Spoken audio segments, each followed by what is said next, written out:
Welcome into the Insiders. I am James Ham. Joining me, Mr. Kyle Madsen. What's going on, Kyle? Oh, just rocking it, man. I'm working on making my workstation more efficient. Yeah? And so I've got Jonathan, our engineer, in here helping me out with that. Okay. He's doing a great job. You might be able to see him on the stream. There he is. In There his we go. Harry Potter t-shirt. Shout out. Yeah, There cool. we go. I got here early. I adjusted cameras so I'm not staring the wrong way the whole time. When Damien comes in, he's going to have to rework everything. His TV is moved. I readjusted the height in his chair yesterday. I'm sure he wasn't happy about that. He's like, someone's been sleeping in my bed. That's what I feel like. Perils of sharing a studio, though, man. Yeah. Welcome. Like the switchover after shows is now going to be like, hey, I've got to move this, I've got to move that. Weird things are happening. But yeah, the thing I hate about the changeover there is not you guys crushed it yesterday. You have a few minutes to kind of get your stuff and pack up, and you did a nice job getting off to the side, and then packing your things off to the side. The problem is those are our friends, and you want to stand there and chat with them and talk to them for a few minutes. But hey, man, we're on a clock. They got a show to do, so you have to be like really like terse and brief to get out and have a good show. And then it's a weird dynamic, but. It is a weird dynamic, and if you guys watch D-Lo and Casey, which I know all of you do, here on the stream, like saying hello and saying goodbye to those guys, it's literally like a 30 to 40 second, like you have all these handshakes and hugs, and it's different. So you have to like be prepped and ready for that aspect. Yeah. Kyle, we've got a lot of stuff going on and a lot of nothing going on. And we're going to start today's show with Bosa Watch 2023. Nick Bosa, San Francisco 49ers defensive end.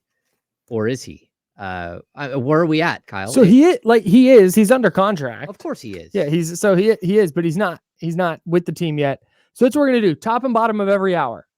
We're going to Bosa Watch. Any news, any update, we'll have it for you when it happens. But we'll recap everything for you at the top and bottom of the hour, even if nothing has happened.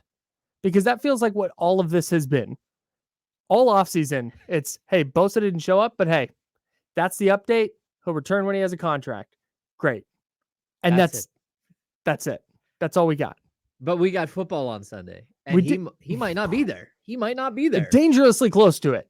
Like closer now. It was not a thing that I considered would be a realistic possibility. Okay. I just never really thought that they would let it get this far. But they practiced today at 1:40 in less than 4 hours. The 49ers take the practice field for the first time in the regular week schedule. The build up to game one of the season. Right. They start their real practices Wednesday. Mm-hmm. So what do we got? Kyle Shanahan at 12:40. Yeah. Practice starts at 1:40. Yeah. Kyle, what happens if he misses practice? Nothing. No, I think so. I won't believe he's going to miss week one until he's not there week one. So he's not there. Right. I until the Niners are boarding the team plane and like, yep, nope, no deal yet. That's when I will fully come to grips with, man, they're gonna have to play without their best defensive player to open the season. But if he misses one practice, but he's back Thursday, let's say. Yeah. And gets a practice in Thursday, gets a practice in Friday. I think the longer he waits to return to practice, the shorter his playing time gets. If that makes sense. That makes perfect sense to me. Yeah. If he gets a full week, give him 70 snaps or whatever. I don't know, 60 snaps. But if he's only Thursday, Friday, like, okay, now maybe you're looking at 30 or 40 snaps. If he's only Friday, like, dang, now he's maybe third downs only. Okay, so the NBA avoids this by putting in very strict contract rules. Is there something that eventually the NFL will do with something like this? Because, for a player with 10 years of service, you can make X amount of dollars. For a player with, rookie scale, like there used to be holdouts in the NBA and there's not anymore because they put in a rookie scale contract and you can give a player up to like 120% of the rookie scale. So you can give them extra 20% on top of whatever the scale is, but that's it. And so guys, they don't have an option to take a different style of contract or a longer contract or a shorter contract. The contract is what it is for each player, slotted for number 1 through number 30 in the draft, and Mhm. then second round now has a whole nother ball game. But is there a way to fix some of these things where players are getting sort of what they deserve for their position, or does the positional, like the strength of position, really come into play here? Where of course, a quarterback is going to make X amount of dollars, and Mhm. defensive lineman, left tackle, like running back, you start tiering like who makes what. Yeah, I players just kind of get hosed in this scenario because Bosa doesn't have a ton of leverage in terms of his contract, because he is under contract. He's on his 5th year option. It's 17.8 million fully guaranteed, but you start incurring fines for not showing up. And then if he misses all year, if he doesn't accrue a season, he's back at this square next year. Okay. It's just nothing happens and he gets fined and he doesn't get to play. It's just it's not good for a player to miss a whole year, which is something the 49ers, I think, are leaning on a little bit. But then Bosa's leaning on, you need me. You can't win a Super Bowl without me. So I'm going to stay here and I'll come back, worst case, week 13, and I'll accrue my season. Hmm. It's wild. Like It's I don't know what I, to like. I can't That's believe they've let it get here. okay. So you mentioned fines there. How much has he accrued in fines? Because I heard Chris Jones is like over 5 million at this point. So Bosa, because he's on his rookie contract, the Niners can rescind the training camp fines. Oh, They okay. can retroactively go in and take those away. But as far as once the season starts, that I'm not totally sure about the exact number that he would get dinged for missing games. Yeah, clearly he's not going to get his full paycheck if he doesn't show Yeah, up to you don't. games. Yeah, He's you going to start don't. He's not losing. even on the roster. Yeah, he's going to start losing basically $1 million a game. I mean, his salary's a little Right. over 17 million Right. bucks, so they'll prorate his salary. The NBA does this weird thing where they prorate salaries on like 130, so it's not based on an 82 game schedule. So if you look at a player's salary, say he makes 10 million bucks a year, Mhm. and he gets suspended for a game, he doesn't get suspended like for like 1/82nd Oh yeah. of his contract. He gets the fine is basically 1/30th at 130 of his salary. Huh. So they break his Is that like salary the down. maximum amount of games? No. No, I don't know why they do it that way. It's kind of a strange way that there's some reason why they do it. But Uh-huh. if you're ever looking to like figure out how much a player's gonna lose, you can't base it off like an 82 game schedule. That's Right. You not the way it divide it works. by 130. Yeah, you divide it by 130. Yeah, it's definitely it's different. We did have this Ian Rappaport report yesterday that the 49ers have offered Bosa a contract in excess of 30 million. We talked a little bit about this yesterday, Mhm. and for me, like the 30 million mark is right there. And you're saying, hey, if he's just got to kick in and if they just have to kick in an extra million or whatever to Mhm. get over the Aaron Donald money, then why isn't this thing done? Does that lend you to believe that maybe he's asking for way more than what we're expecting? So there's maybe there's two outcomes here. And the fact that Rappaport reported this after reporting, so he had two separate things on this. The first one was, unless there's a significant breakthrough, Bosa's not going to play week 1. Okay. But then he comes out and says the 49ers have offered him a contract in excess of $30 million a year, Yep. which means if they're short of Aaron Donald's 31.7, that and Bosa, if that's his goal to get to 32, let's just call it, Yep. that means they're less than $2 million apart. And I think if that was the case, if that was the only holdup, if his agent and Nick Bosa went, we want 32 a year, and this is how we want it structured, and the Niners went, we're happy with the structure, but we want to give you this excess of 30 instead, 31. Mm-hmm. I can't fathom that they're sitting there fretting over $1 million a year. Yeah, that doesn't make any sense. It doesn't track, right? Yeah, so there has to be more in the guaranteed money or like the finer nuances of an NFL contract Right. that's holding this thing up. Yeah. Right. The Niners always structure their deals or very, very typically structure their deals where it might be 5 years, but that player's really getting paid for 3 years. Yeah. And then they have these trapdoors where they can get off the player for relatively cheap. Now that's a standard NFL thing. I mean, standard an NFL contract, most of them are non-guaranteed. Although with Bosa, like players of his ilk, they're going to get a certain amount of money guaranteed no matter what, and so he's not risking that. I think this is just like I hate the minutia of an NFL contract getting caught up in it and how this could potentially cost you games early in the season, how it could potentially cost you a run at a Super Bowl. It's really interesting stuff to break down. Yeah, I'm the 49ers are so close and have been so close to winning a Super Bowl in 3 out of the last 4 years. They know Nick Wagner, a friend of the program, wrote a huge story in ESPN today about how all of these players from Trent Williams to Kyle Juszczyk to Deebo Samuel to Fred Warner, all these players who have been through the mud of 2019, 2020, 21, and then 22. All these players know, like, I don't want Eric Armstead, another one. I don't want to go back to that. The goal is a Super Bowl right now. And that urgency is in the building. I don't get it, man.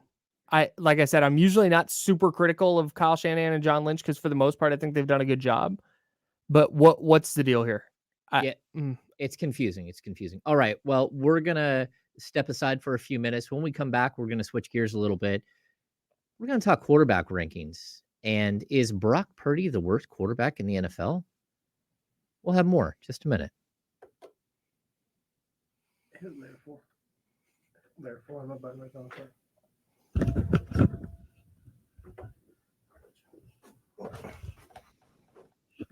You have 3 ex-wives and your current trophy wife wants a life insurance policy 3 times the size of the policies you had to purchase for your previous. So I have to hit layer after you throw the board hot. Oh, here we go. Hi, Chatty House. What's going on, guys? How's everyone doing out there?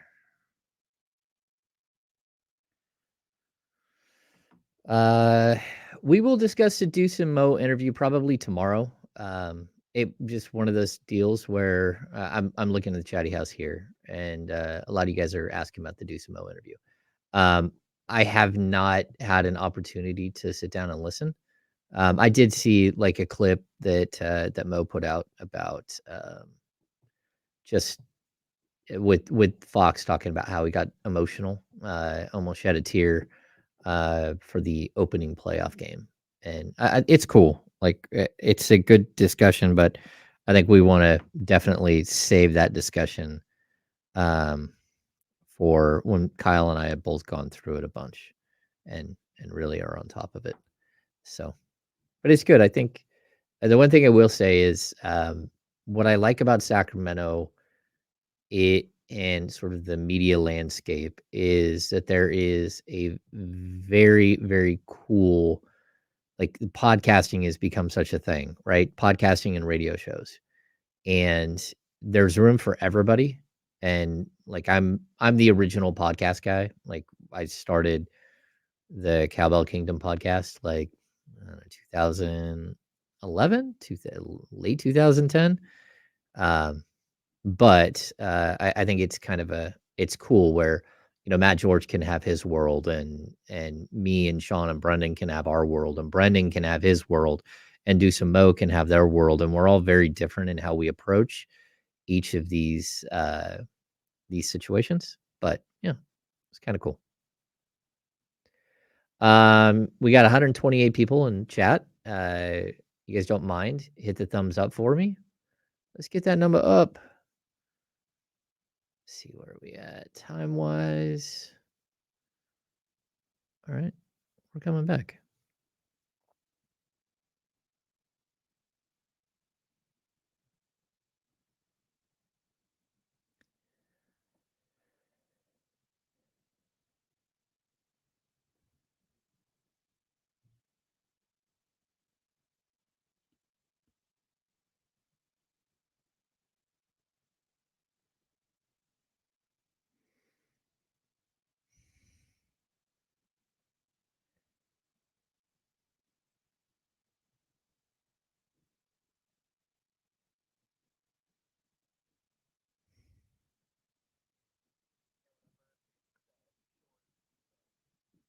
Oh, got it.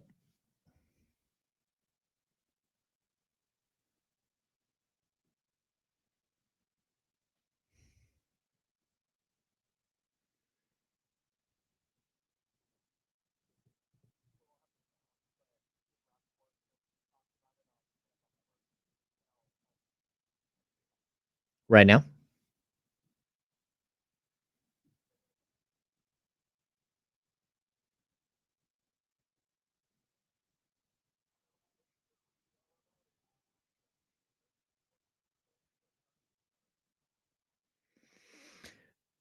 Welcome back into the Insiders here on ESPN 1320. I'm James Ham. Joining me, Kyle Madsen. Kyle, do we have any news on Nick Bosa? We're on Bosa watch. Yeah, we're on Bosa watch all day today. Got to turn my mic on. Here we go. We're still learning. And oh, all right, man. Here we go. 3, 2, and 1. Gonna try this again. We are on Bosa watch, and Ian Rappaport was just on NFL Network and said that Nick Bosa is not at 49ers headquarters. Now, keep in mind, practice doesn't start for 3.5 hours. But Rappaport said it also doesn't sound like a deal is necessarily imminent. He thinks it would be a surprise if Bosa even plays week 1, even if he does show up, because he hasn't been in the building. And boy, this is not going the right direction. Okay. So we're going to talk quarterbacks, but first I want to talk about something else that we saw yesterday, and that is that the Steelers don't believe that he won't be in the building. That the Steelers believe that he will be there on week 1. I mean, these are things like Mike Tomlin. They are preparing. He said, "We are preparing for Bosa. It is prudent for us to assume that he's going to be there and prepare in that vein, as opposed to being surprised." And I bring this up because they went through a very similar situation just a couple of years ago. And TJ Watt held out, he held out, he held out, he held out. And then he shows up a couple of days before training at the very end of training camp. He shows up and he's ready to go. He steps on the field. I think in his first game, he had 2 sacks. Like is the basic terror that he is. Yeah. Wins Defensive Player of the Year that year. Like I expect, first of all, I don't, the reporting is strange because no one knows anything. So to say he's not going to play seems to me like, if you don't know if there's actually how far along the contract talks are, we don't know what the holdup is. None of that stuff is known.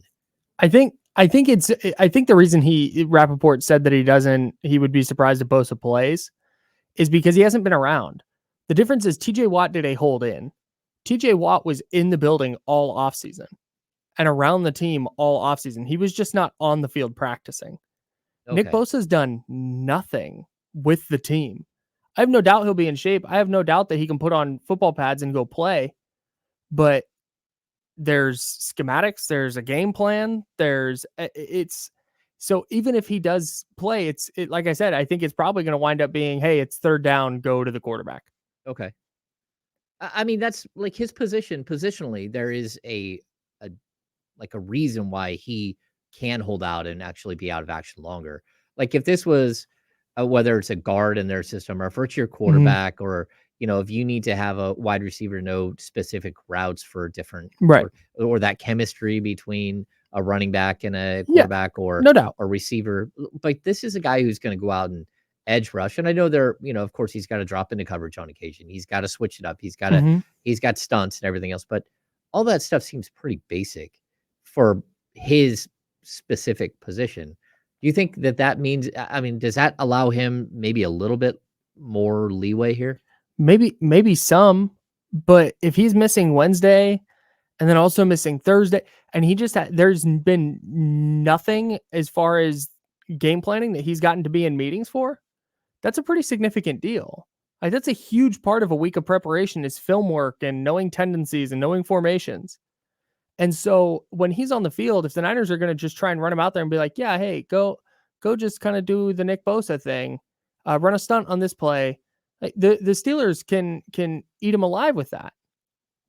different ways that they can go about, lining players up on his side or messing with formations or because Eric Armstead or Javon Hargrave can't, while they're lining up, go, oh, hey, when they go 2 tight ends to the side, they typically run this. They can't just do that on the fly.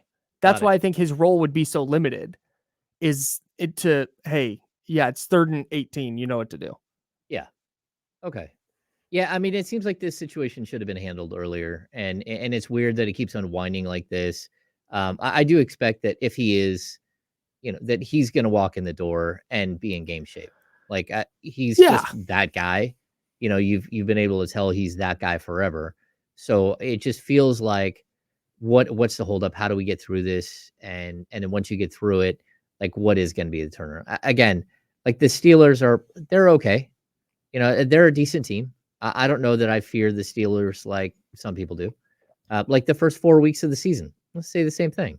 Mm-hmm. Like there's plenty of, like you talk about, I think they can go 3-1. Mm-hmm. I think they can go 4-0. What I don't think they're going to do is go 2-2 or go 1-3.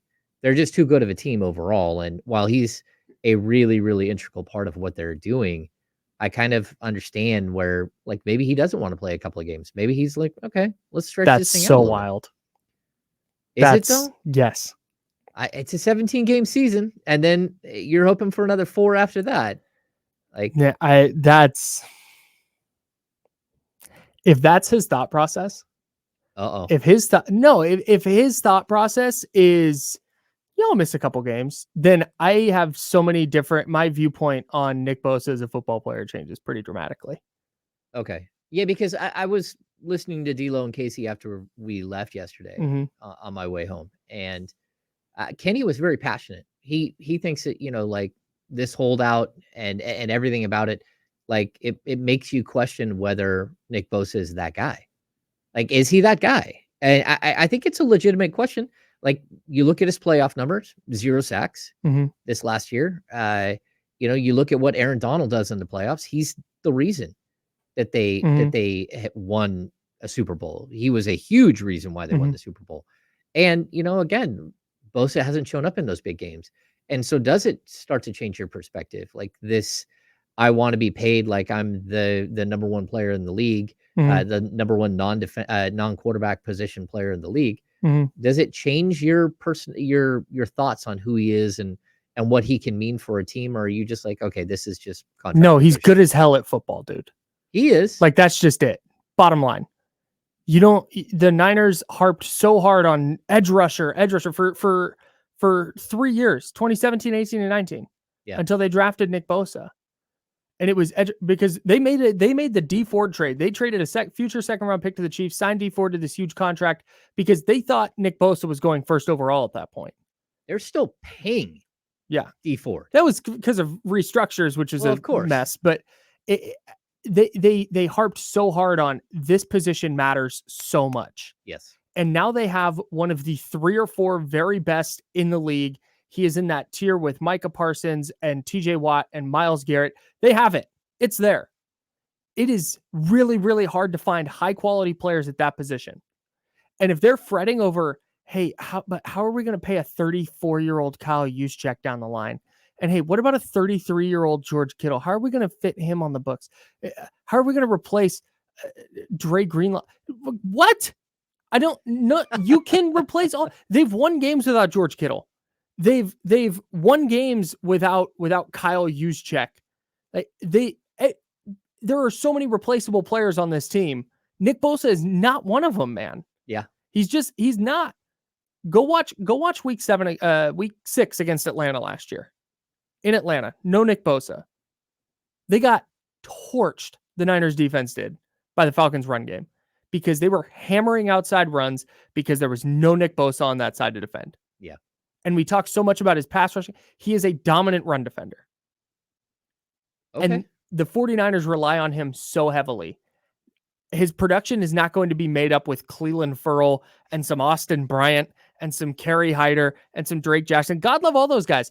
They are all run-of-the-mill defensive ends. Every team has 5 guys like that. Yeah. Nick Bosa is different at a position that the 49ers have equated to quarterback in terms of importance to their team. And they have an elite player there. What the hell are they doing? And it's funny. They don't have the quarterback. They don't even have to pay the quarterback. That's why you got to pay Bosa. But yes, Yeah. that's exactly it. Yeah. You're part of the reason that your margin for error at quarterback is so high is because, hey, your defense has been dominant.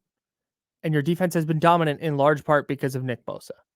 People always talk about the Niners' wins and losses with Jimmy Garoppolo on the field. Go check him with Nick Bosa on the field. Like, Okay. that's... I mean, what a defensive end, what an elite pass rusher does is he takes the pressure off of everyone else.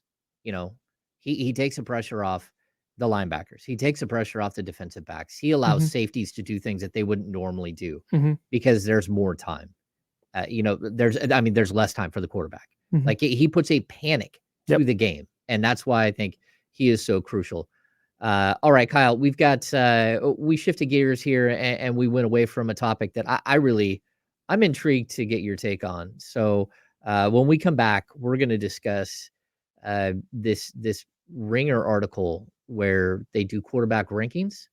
And it's a little, I disagree. I disagree, Kyle. I'm not sure what's going on here, but let's hit that after the break. Wild. It's pretty wild.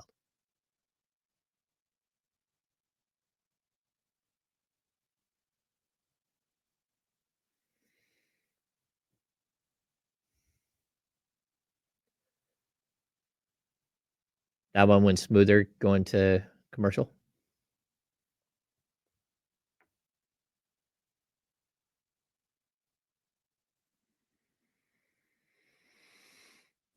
See, Ramsey knows. What's that? Said Ramsey knows. Yeah. No, I mean, the Falcons kicked their ass in that game, dude. Yeah. I get it. I mean, that also is like a game plan and like things. You shouldn't lose to the Falcons no matter what. You shouldn't be in that situation. Falcons weren't bad last year. Huh. They weren't. Marcus Mariota stinks, but yeah. Dude, I started at the NFL Wires. I started with Titans Wire. So as a contributor for Niners Wire. Okay. With Biederman. And then when they launched the Titans site, they were like, "Hey, do you want your own site?" And I was like, "Yeah, sure. I love the Titans." Didn't know anything about them. So watched a bunch of old Titans games. And through the first, I did that for a couple seasons, but partway through the first year, I was like, I don't think Marcus Mariota is that dude. And I was in a group chat with some Titans fans who had brought me in, love him to death, still in that group chat. And they were like, no, he's the guy. He's the guy. He won a playoff game in Kansas City. Go watch that playoff game and tell me Marcus Mariota won that game. You had anything to do with the victory? No, Jonathan Cyprien knocked out Travis Kelce in the second quarter. And then Marcus Mariota threw a touchdown pass to himself on a ball that should have been intercepted. And that was kind of the difference in the game. That was the difference. All right, what's going on, Chatty House? Let's see. Anything going on over here? You guys are crazy. I have not been keeping up. I do see we got tons of people in here. If you guys don't mind, hit the thumbs up button for us. I saw somebody saying that they wanted to thumbs up both shows, but they can't because it's one stream. Thumbs upping helps the 1320 channel just all around. Yep. So please hit that thumbs up. Even if you like D'Lo and Casey more than us, the thumbs up helps everybody. It pushes the algorithm. Yeah. The algorithm of life. We also, Jesse and soon to be me, will be cutting both so you can watch both shows individually after the fact. Oh, cool. And then you can thumbs up those as well. Hey, we're coming back.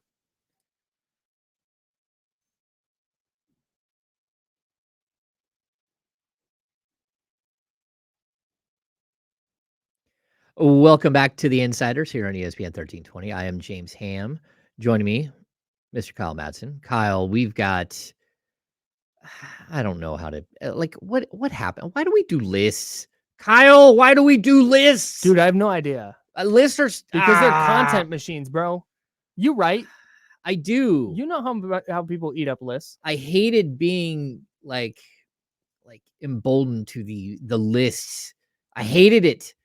It's we've got Steven Ruiz from The Ringer released his quarterback rankings. And first and foremost, Tom Brady, who does not play in the NFL anymore and is literally like an AARP member at this point, is number 12 on the list. Kyler Murray, who basically, I don't think he really plays in the NFL anymore. Isn't he pupped? He's not going to be around much, and his team is tanking so they can get a better quarterback. They have him at number 13. And then we get to the 20s, and it's like Jimmy Garoppolo at 21, Mac Jones at 22, Jordan Love at 23, Justin Fields at 24. Where's Brock Purdy? Where's Brock Purdy on this Way list? down there. Brock Purdy is number 32. Way down there. I mean, that's last place, right? So he lists 34 quarterbacks. Okay. Because of Tom Brady, that's the 33rd. And then he included Kyler Murray, but he also included Joshua Dobbs for the Cardinals. He was 34. Okay. I forget who 33 is. Okay. But then it's Brock Purdy at 32. And I know, so Sam Howell is 33. Oh, yeah, for Washington. So I like Steven Ruiz. I think he's really smart and he puts in the work. But I also think with him specifically, I think if you're not big and throw the heck out of the ball, he's just kind of out in general. Like he is a huge fan of guys with big arms. Okay. I get that, but how do you rank a quarterback? You have to rank them, and I see their system. They have timing, they have accuracy, they have arm talent, they have pocket presence, they have decision making, they have creativity. They should just have are you better than the guy above you? Are you better than the 10 guys above you? Sure. I mean, because when we get to this point where the 49ers choose to keep Brock Purdy and don't do anything with Jimmy Garoppolo and say goodbye, it's hard to look at the stats and say that he wasn't actually a better quarterback. That Brock Purdy wasn't a better quarterback than Jimmy Garoppolo last year with the same team and the same margin. I mean, sure, McCaffrey joins the team. There's some reasons and stuff, but Brock Purdy, statistically speaking, which is what we base most things off of in the real sports world, not just passing yards and touchdowns, but actual wins and losses. Brock Purdy was really good, and you're putting him below a bunch of rookies. I think every rookie quarterback. Yes, but even more than that, Baker Mayfield. Yeah. They put him below Baker Mayfield. Yeah. What is happening? So the thing, and this goes back to what you were talking about with the lists. What Ruiz is trying to do here is strip out everything. Playmakers, coaches, in a vacuum, these are the best quarterbacks. You can plug them in. They are independent of anything. This is going to be a good player. And I understand the desire to do that and the want to do that. And it's fun and it's engaging and it allows radio hosts like us to talk about it. My problem with it is Brock Purdy from a metric standpoint. And that's something that Ruiz talks about a lot. From a advanced metric standpoint, was basically the same guy as Jimmy Garoppolo last year. The Niners offense averaged 33.5 points a game with Brock Purdy in the lineup. And that was partially because of Christian McCaffrey, but Christian McCaffrey showed up in week 7. They weren't hanging up 30 points a game every game when just because Christian McCaffrey was there. So I understand that argument a little bit, but I'm not even in the camp that Brock Purdy is a top 15 guy, because frankly, it's still a relatively short sample size.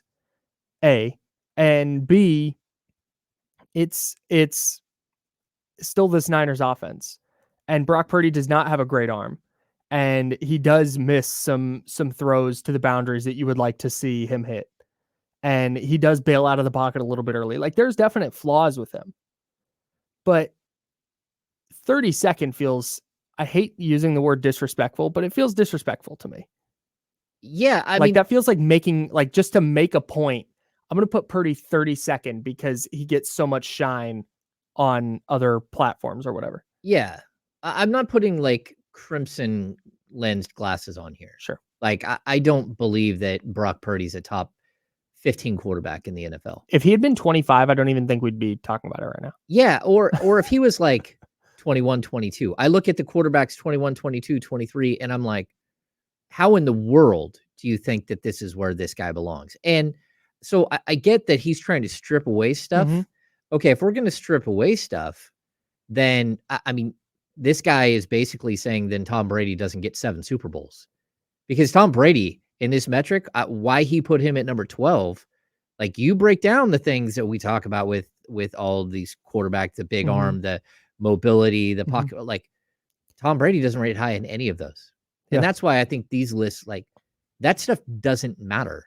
What matters is whether you can win, whether you can step on the field and actually control a team and run it up and down the field and score touchdowns and pick up yards. Like that's where I've been this whole offseason, though. In this whole Niners quarterback conversation, I kept talking to people outside of the Bay Area, outside of Northern California, who talked about the Niners quarterback stuff. They kept talking about this quarterback one battle, even after Purdy had come back. And it's like, no, Brock Purdy's going to be the starter. And it'd be like, what? They averaged 33.5 points a game between weeks 13 and 18. If you score 33.5 points a game, you're going to win a lot of football. You don't even have to have a good defense to win a bunch of football games. Right. Oh, by the way, they've got a great defense. So maybe Brock Purdy is the 32nd best quarterback in the league. Maybe every quarterback ahead of him, if you plug him into the Niners offense, their offense would be better. Okay. Like, sure. Fine. But if they're putting up 33.5 points a game with the 32nd best quarterback in the league, then so be it. If they win a Super Bowl and Brock Purdy's the one hoisting the Lombardi trophy, it doesn't matter it doesn't matter where he ranked but he still can't hit a throw out of the boundary. Like, no, he can operate the offense at a high enough level that they averaged 30 a game. I don't think they're going to do that again this year, by the way. Okay. I think there's going to be some regression from his standpoint, and then from a scoring standpoint, because a lot goes into points, defensive touchdowns, turnovers deep in opposing territory, all those. But even if they score 27 points a game, they're still a top 8 offense. Like that's what I want from my quarterback, is to have me in the top 10-ish offenses. If he hoists a Lombardi trophy, what I want to see Brock Purdy do is to turn it upside down and say, who does number 32 work for? Like Austin Powers. Like, who does number 32 work for? Like, to me, this is one of the most ridiculous things I've seen. Like, you can have whatever ranking system, whatever. Yeah. Like, you can say whatever you want, but like, that just strips away what makes a quarterback a quarterback. Mm-hmm. Like, we're going to say that Drew Brees. That's just it. Yeah, we're going to say that Drew Brees isn't one of the greatest quarterbacks ever because he doesn't fit into your metrics. Never won an MVP. Well, okay, but he didn't win a Super Bowl. He did throw for 5,000 yards 4 times. More than any other quarterback in league history, by the way. There's 15 5,000-yard seasons, and Drew Brees has 5 of them. 5 of them. That's crazy. So, yeah, but my point would be, like, if your formula can't embrace greatness like Drew Brees, then your formula is broken. I think he would have Drew Brees relatively high, though, just for what it's worth. But he would. Looking at the metrics, how could you? Like, because he doesn't fit into those things. He manipulates the pocket really well. He manipulates defenders with his eyes. He's super accurate. That's the thing that Brock Purdy lacks, I think, is that like really pinpoint ball placement, especially down the field. Okay, so he gave Brock Purdy a 99 pocket presence. Mm-hmm. And he still has him this low. I'm just confused. Like, look, to me, he has an opportunity to put up huge numbers. Mm-hmm. And I don't think you can just take any quarterback in the league, stick him into a system and think, oh, it's going to work. So I'm a little bit interested to see this year, and Ruiz updates these every week, so we can, take a look and see if there's any movement throughout the year. But if Brock Purdy takes a step forward from where he was last year and he doesn't regress and he continues putting up the numbers he was putting up, and maybe the Niners are throwing more, which I think actually they're going to this year. Maybe they're throwing more often and they're still racking up a ton of points. Like I said, maybe let's call it 27 points a game, 28 points a game, then I at some point you have to start moving him up. But I see right now you have 5 regular season games, 5 regular season starts. You have a tough playoff game against the Cowboys, and then he got hurt in the NFC title game. I get wanting to see more. It's just 32nd feels, like I said, that feels disrespectful to me. I think small sample sizes is an issue, but also there was enough there. But he has to that point. There are rookies who have not played NFL football yet ahead of him. Yes. You want to talk sample size? Yes. There is none. Yeah, and again, it doesn't matter. He's Mr. Irrelevant. It doesn't matter, Right. like at this point. All right, well, we're going to step aside for a minute. When we come back, Chandler Jones, I'm not sure that he wants to be a Raider. And I think that he likes social media and likes to turn to social media to speak his mind. And we're going to discuss that. So we'll be back in just a few minutes.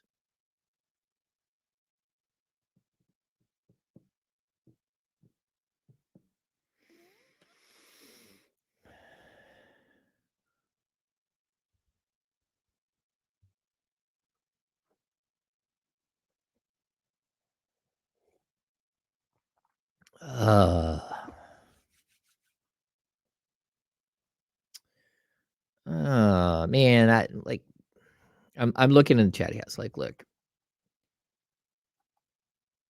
Shanahan will make Purdy an elite handoffer of the football like he did Jimmy. The problem, like, Jimmy never proved that he could hit the big throw ever. Never, ever once proved that he could hit the big throw. You keep asking Michigan Wolverines about Anthony Richardson. I don't know. Like, where is he out on the list? He's above Brock Purdy. We know that.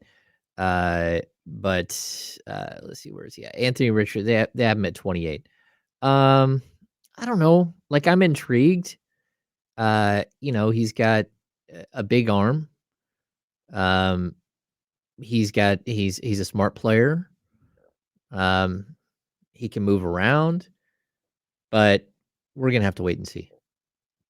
It's tough to play for a team that, again, like, let's just say that San Francisco 49ers put all their eggs in one basket in the as opposed to trading 3 first-round picks to move up to get a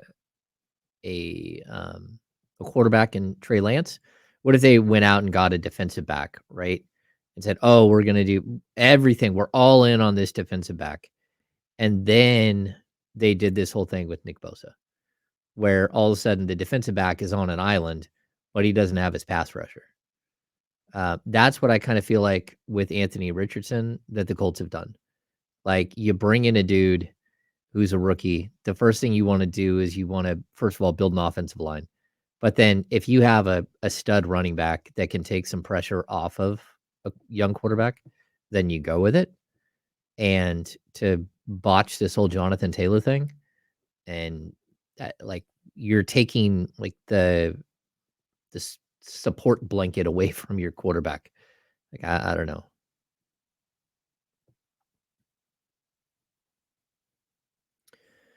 And we're back here on the Insiders. I am James Ham. Joining me, Mr. Kyle Madsen. Kyle, I don't know. I lost my mind there. The Brock Purdy thing. I don't want to be someone who, like, sits here and tells you that Brock Purdy is the next Tom Brady or Joe Montana or even, like, name that quarterback. I don't know that we can say that, but what I don't think he is the 32nd best quarterback in the NFL. And to me, that, like, it is disrespectful, but it's also like the numbers, the stats, they're never going to back you up. Like, talk about like going on a ledge there and saying something and then like having no way to prove your point.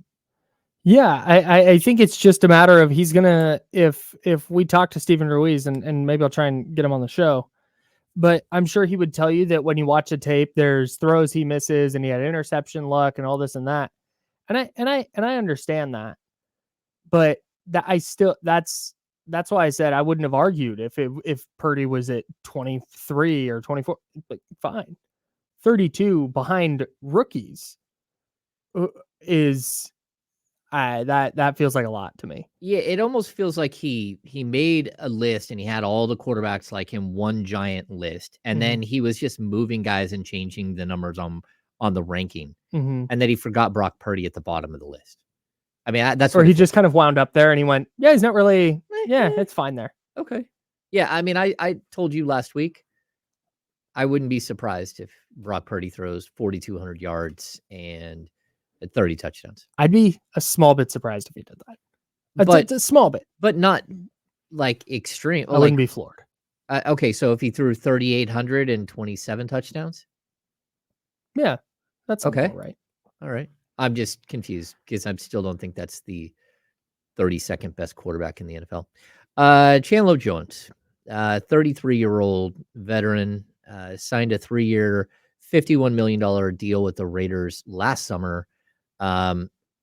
He turned to social media and he has since deleted the tweet, but he lost his mind a little bit here, Kyle. Like he was locked out of the weight room for the weekend and didn't like that he couldn't get into like what is happening? Like this is wild.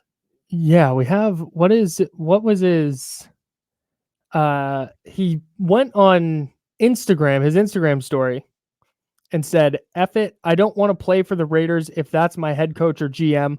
I want Patrick Graham, Ivy League, expletive. Jones posted on his since deleted Instagram story that's from ESPN. And then he also posted a text thread that said, it's a shame that I'm a top athlete with 112 sacks in the NFL, and I have to go to a local gym to work out during the season for no apparent reason. This is wild to me, Josh, and you know it, and you need to do what's right. That's apparently to Raiders head coach Josh McDaniels. Eesh. Yeah, man. Like, it's tough. It's I don't know what's going on in the Raiders locker room. So I don't, but Chandler Jones is not a player that I feel like you would want to accommodate a player like that. Probably, I think, future Hall of Famer, more so than locking him out of the weight room. And maybe they told everybody that it was going to be locked and, hey, they're doing maintenance in there, so it's not going to be open. And that was it. But this is just not a good, it's not a good look to start the year. It's the typical Raider thing though, right? Like this is who they are. This is who they have been as a franchise.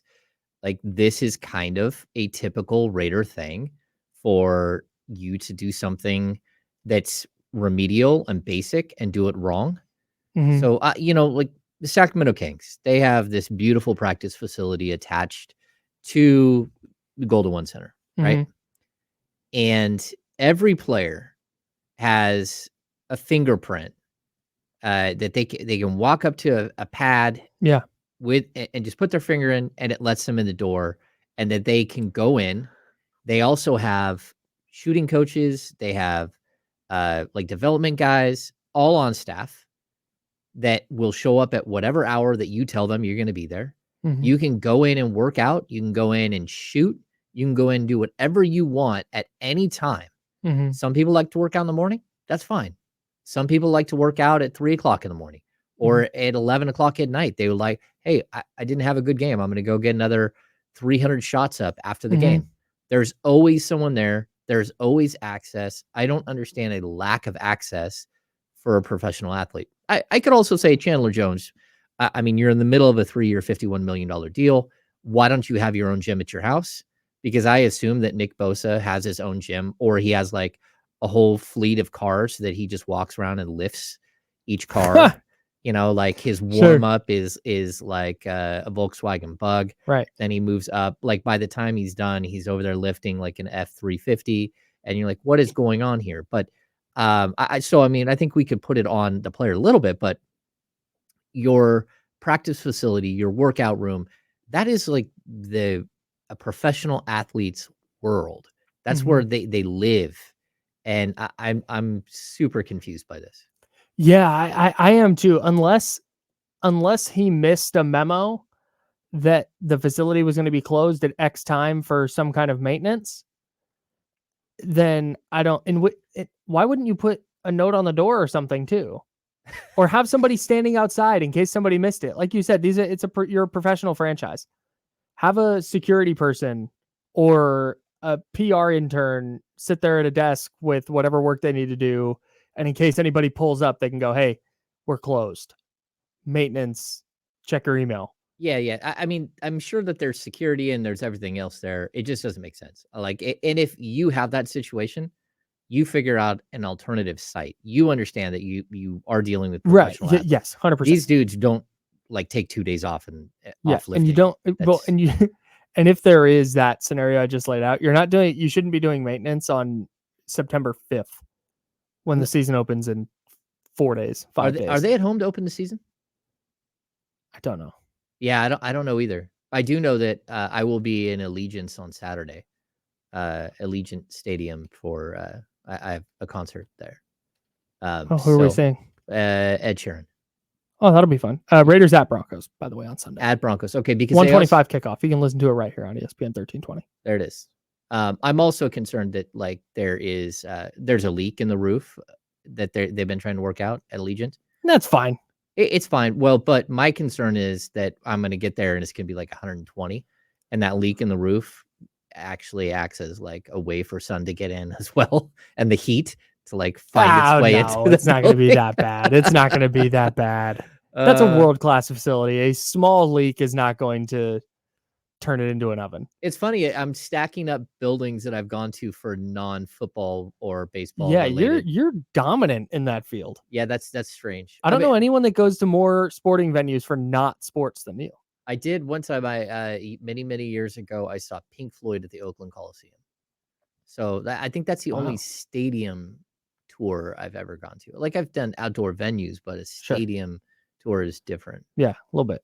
Yeah, I'm not sure where we're sitting. Like we'll see. We'll see when we get there. Yeah, I got a busy weekend. I don't know. We're gonna have to do rundowns and stuff like abroad. That's fine, man. Yeah, I got you. You got me. All right, good. Because I think I'm flying in Monday morning. So Mondays, you're gonna. there's no easier day in sports radio than the Monday during football season. Oh yeah, especially after week 1. Yeah, man.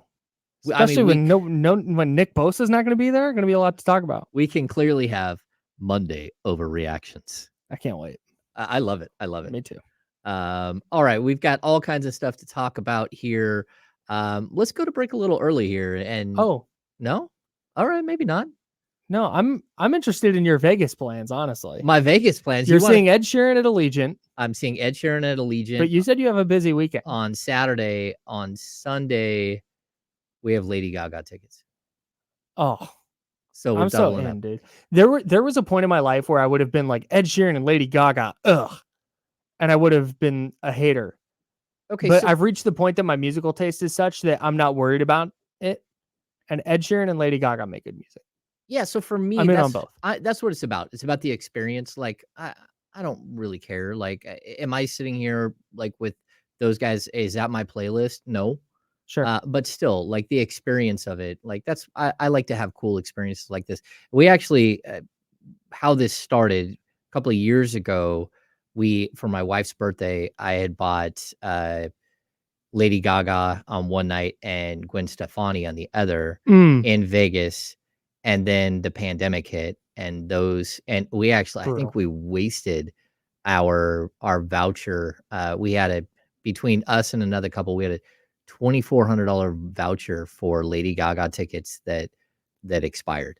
My God. Yeah, and they won't give us some money back. Because oh my God. The pandemic lasted so long. We didn't even get our airfare back for that. We got nothing back. So yeah, that stresses me out. That stresses me out so much. Yeah, I'm excited to go see it to take off. I did not plan on having a radio show out of nowhere, and then these were all bought beforehand. Yeah. But it is what it is. Like you're gonna have it's gonna be great. I'll be a little ragged on that. Yeah, it'll be fine. We got you. We'll survive. Yeah, I have no doubt. See, no doubt, right there. There it is. Yeah. See? I heard Ed Sheeran, sneaky good live show. I've never seen him, but my friend's wife went, and I was kind of making fun of her. I was like, "You're gonna watch a guy stand up there and play guitar and sing? You're gonna sit there and do that?" incredible. Yeah, I've apparently it's an awesome time. Yeah, we saw him at Golden One, I and messed up for hating. somehow we ended up in the front row. Like, it was some random. Well, you're James Ham at Golden One Center. I do have a story about that, which I'll tell during the break. Oh, but come on. yeah, Let's go. All right, when we come back, we will be back on Yeah, we will. Nick Bosa Watch 2023. Yeah, we'll have updates.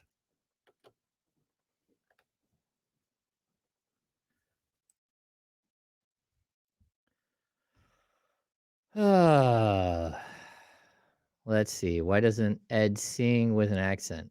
Because people don't sing with an accent, Drew Down. Like, that's a standard thing. People don't sing with an accent.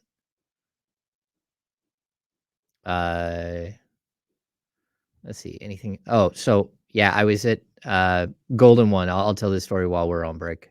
I was at Golden One for the concert, and like, if you guys see me at Golden One, like, I know everybody. I say hello to like all the ushers and everybody. They've been there forever, and I've been there forever, and we're all one big happy family.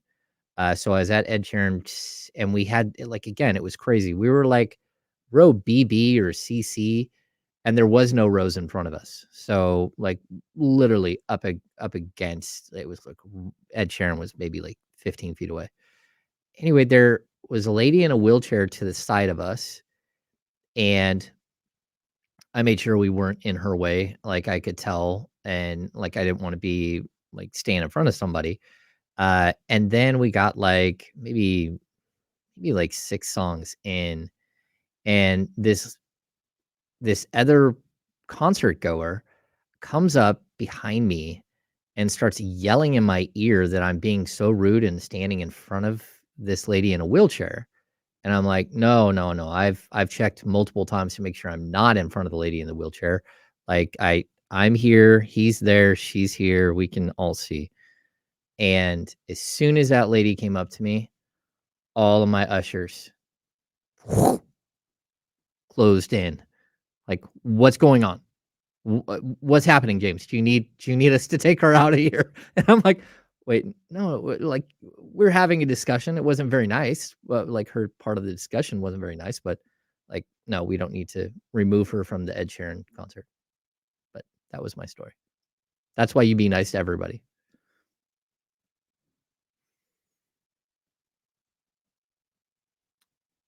Let's see, where are we at? 11. All right. The one thing, if you guys stick with me on like the break situation, like if you're watching or listening, like, I'm not used to that. It's not something I've done. Usually that's Damien, and I'm a podcast guy, not a radio guy. So we're getting better at it. I think today we're better than yesterday, and tomorrow we will be better than today.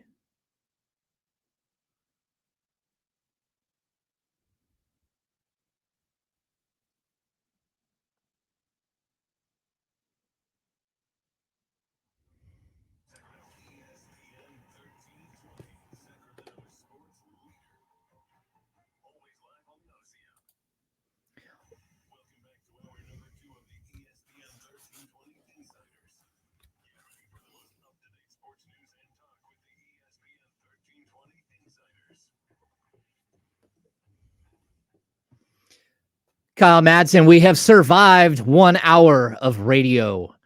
We're entering hour number 2 here on The Insiders on ESPN 1320. I am James Ham. We've been doing Nick Bosa Watch 2023. Bosa Watch. We need like John King here to like map out what will happen if he doesn't show up, where the salary will go, whether the San Francisco 49ers will try to find someone else to fill his shoes, and give us options. But if he's not there, do we have any update, Kyle? Like, but if he's not there, like, who's starting? No update. He's still not there. Still not in the building. Kyle Shanahan talking in an hour and 40 minutes. But yeah, it's probably Cleveland Ferrell and Drake Jackson starting. They're not going to add anybody at this point of the season. Well, of course not. I mean, if this drags on and you get to week like 6, like, maybe you add somebody. Yeah, maybe you go trade, but you top pass rushers aren't just available for trades. So Unless you're dealing with the Oakland Raiders, then they usually do sell off their top pass rushers. I guess maybe you could go get Chandler Jones. Chandler Jones. Yeah. I mean, like, look, I don't think the 49ers will lock him out of the gym, right? Probably not. No. I've not heard it. I've not heard of the Niners doing that, but maybe he'd be happier with the workout situation at the SAP practice facility or whatever it's called. Yeah. I mean, is it a nightmare to get to like everything else down there? No, not really. On game days, traffic's pretty bad, but where isn't that the case? That's true. I've not had like a super hard time getting there. The ingress egress isn't awesome, okay. but it's I was told, like, covering Warriors in the Bay Area, that James Harden almost missed it twice. I think it was 2 different seasons. Mhm. Almost missed a playoff game because he refused to ride the team bus and had his own car service that would bring him from San Francisco to Oakland when it was there, Mhm. and almost missed games twice because he got stuck in traffic. Yeah. I don't know why you would do that. That's ridiculous. But Yeah. it's just James Harden. Yeah, But there is no I in team, but there is like an ME in James. yeah, there is one in car service. Yeah. So do you remember when the Angels were in Oakland? And I think the Angels, because teams stay in San Francisco Yes. when they play Oakland. And Now they might want to stay in Oakland while they play in San Francisco. Yeah. Just saying. yeah, Yeah. But go ahead. the Angels team bus got stuck in traffic trying to get onto the Bay Bridge, I think. And so Shohei was pitching that day and needed to do his whole routine. And so he went on Bart. He tried to take Bart to the Coliseum, but he and multiple other people, it wasn't just Shohei by himself That'd be wandering funny. San Francisco. And he got on the wrong train, going the wrong direction, and wound up being late anyways. So got scratched from his start because he didn't get his chance to do his whole routine that he has to do. No. Yeah. Okay. That makes That was sense. I think that was the 2019 season. Wow. Yeah. I think Klay Thompson would have just taken a boat over. Yeah. Oh, definitely. Yeah, he would have just gone to. He actually has his own boat service. He doesn't ride the team bus. He just boats everywhere. That I would do that. Like if you're Klay Thompson, like Have you talked boats with Klay? I know you don't. I know you haven't spent a lot of time around Klay Thompson, but there's a whole series last playoffs. Have you talked boats with him? No, Oh. but that's funny because he and I could talk boats. I know. That's why I asked. Although he has like ocean faring boats, where my boats are more like party barge boats and like yeah. So He's got more of the like Coors Light boat. You've got more like martini boat. yeah, like my boat we barbecue on all the time. Like I have a full grill on. You hear this guy? Yeah. You hear this guy? Yeah. We barbecue on my boat. We do barbecue on the boat. That's a yacht, bro. That's a yacht. No, when you can barbecue, when you can have a barbecue on your boat, you're on a yacht now. The lake isn't big enough for a yacht. A yacht would take up like half the lake. No. I have hold barbecues on your boat. That's a yacht. That's the cutoff. That's the definition. It's a boat. There's like canoe, boat, yacht, and you go from canoe to boat when there's a motor on it, and you go from boat to yacht when you're gonna have a barbecue on it. Okay. I've never had a barbecue on a bass boat. No, that's true. Although you could probably put a barbecue on the side of a bass boat. So but then you're just barbecuing. You're not having a barbecue. That's very different things. Okay. Yeah, I mean my boat is like a floating living room.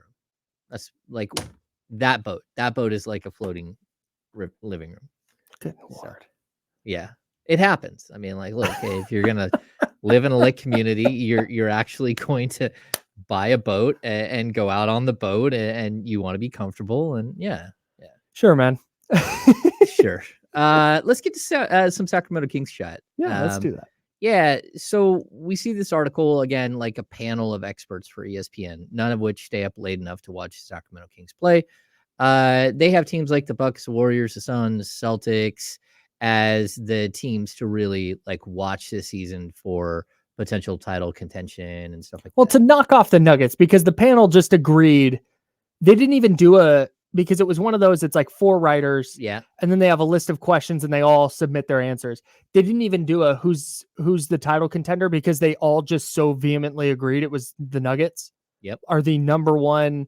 They are not only the defending champs, but they are the team to beat. And I don't really. That's interesting because they were never the team to beat, even last season when they were the number 1 seed in the Western Conference. The whole time, you thought the championship would come out of the Eastern Conference, and then the East just systematically like dissolved. Like I don't know what, starting with the Bucks and then Philly, and I think just how they steamrolled through the playoffs. It was because that was always my question with the Nuggets. Was, man, we've seen them be really good before, and then they get to the postseason and they're just kind of. But then last year, they got to the postseason and steamrolled everybody. Everyone. There was never a series that was close for them.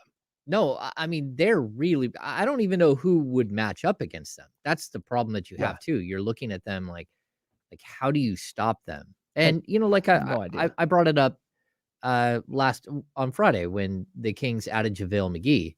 Like you have to have like every single type of big man to try to slow down Jokic. Yeah.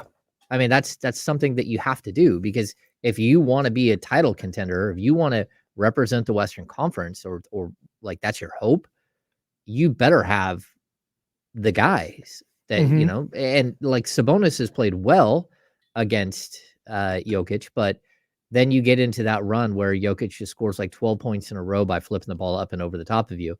And then he starts rebounding and you're like, what is happening? And then like, he's like, oh, I haven't filled up my assist category yet. Let me dish out 9 assists in 2 minutes and game over.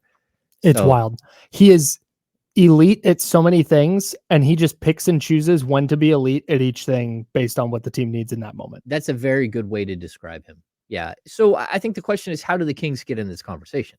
Right? Like how is it that they get to a point where the guys at ESPN are penciling in, well, I think it could be the Kings. This could be the team. And like, I don't know what the answer is. Like, first of all, I think it's continuity first. Yeah. You got to do it more than once. Yeah. I think that's the start. Yeah. And I think people who want to be disrespected, like want to look at this, oh, this is horrible. Like, your team just missed the playoffs 16 consecutive seasons. So yes, they made the playoffs last year, but let's make sure that they make the playoffs again. And you got bounced in the first round, but you went 7, which was great against the defending champs. You can get to the second round. And I'd even say if they could have got to the second round this last year, they could have got to the third round. But then they would have been another team that got run over by a Nuggets team who has done this exact same progression, who was really good, made it to the Western Conference Finals, but then struggled, like they had injury problems. Middle of the road playoff team. They did have injury problems, whether it was Michael Porter Jr. or Jamal Murray. So yeah, you're gonna have some issues, but like when the Kings get there, what you want to be is someone that can sustain that. Yes. And so it doesn't have to be year 2. Everyone wants it now. The Kings fans have been waiting since 1951, since the last title. That's a long wait. Do you think real quick, I really want to continue this discussion, but I want to pause on that specific point real quick. How many people do you think were around in 1951 that are still like huge Kings fans?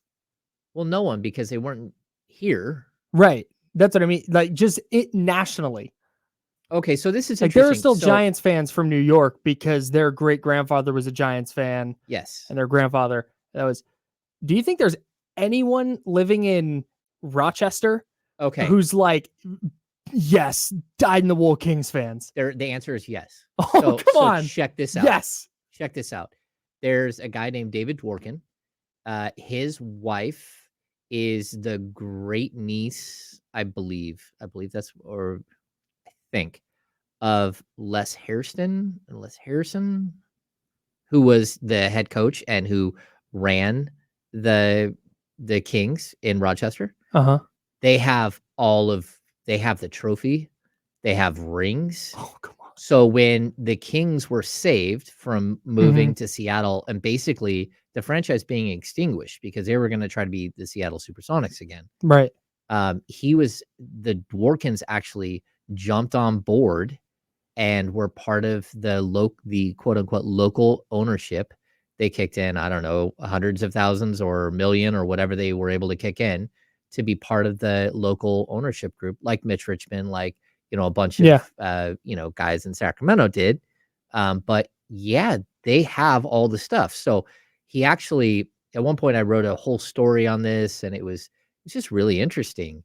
And they took pictures of everything. They have like Man. jackets and uniforms and programs. And again, I don't think it was a trophy. I think it was a big bowl or something. That tracks. That's a very 1950s line of thinking. They had the ring, like the grandfather or great uncle's ring.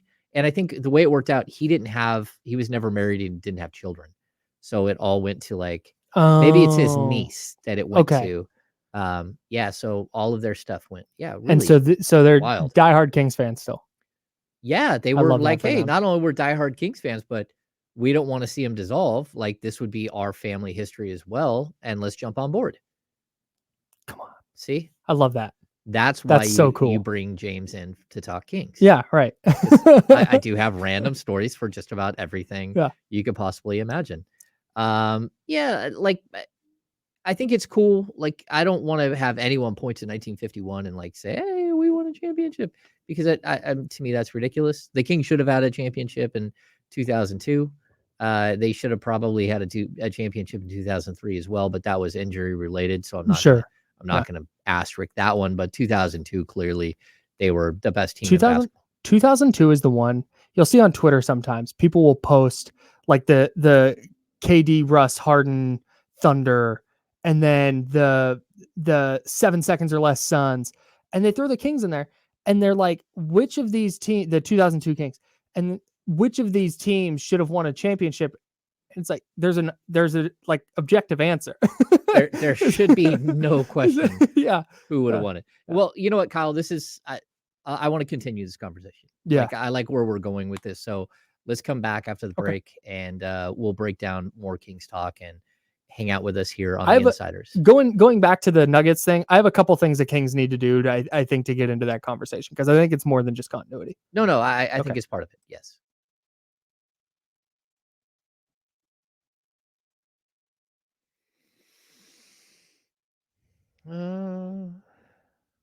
Let me see. 19. Now I have to look up because Rochester, because it always bugs me when I forget someone's name like that.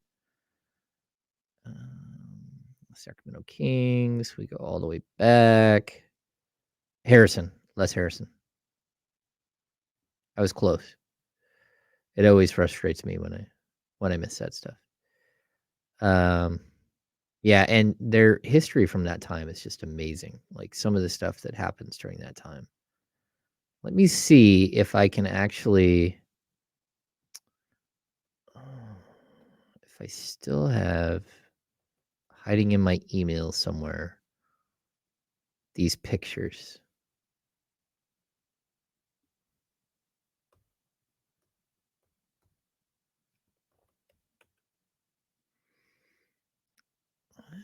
Oh, I do.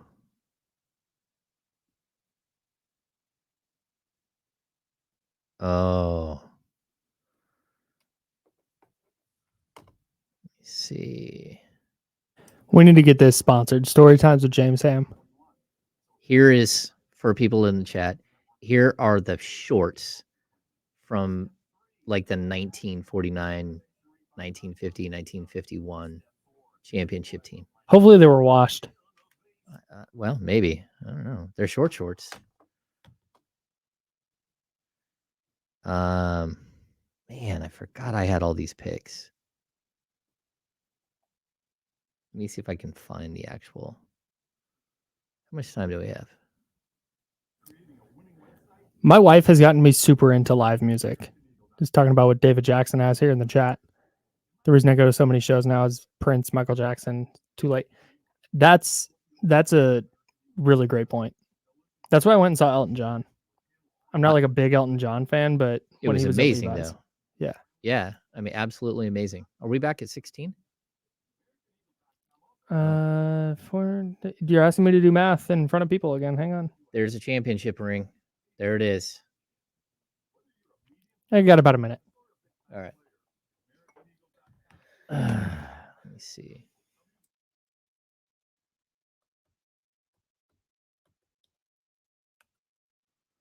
It's been a long time since I looked at all this stuff. Went and saw Blackpink at Oracle. That was a party. That was a really good time. Oof. Not that Blackpink is on the level of the people that we were just talking about, but talk about artists that I like to listen to. I would have never gone to see them live 5 years ago. Yeah, like, I mean, there are some concerts I regret going to. Depeche Mode, like Not a good live show. I said no, I don't want to go, and the next thing you know, the wife's like, "Hey, we got tickets to Depeche," and I said no about that. It's like 30 seconds, by the way. Yeah, we're going, and then to watch their lead singer basically hump a speaker or grab his stuff, like for 3 hours straight. Yes, come on. Yeah, it was a little extreme for me. I also went and saw Post Malone. Post Malone was a great show. I would go do that. I saw Timberlake, and that's not my music at all. You seem like a Timberlake guy. That surprised me. Okay, here we go.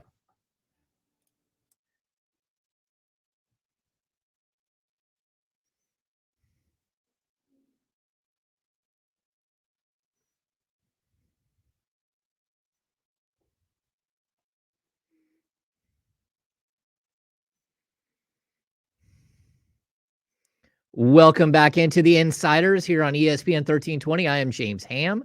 Joining me, Mr. Kyle Madsen. We're discussing the Sacramento Kings and how they're not really mentioned yet when it comes to like how do you get to that next level and who is that next level? Who's going to compete against the Denver Nuggets?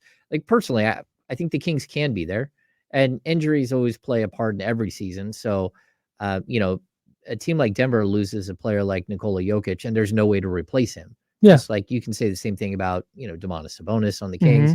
But where is the path? Like, because the way I see it, like continuity is one thing, and you want to get better. And I still think the Kings are primed and ready to make another move if they need to.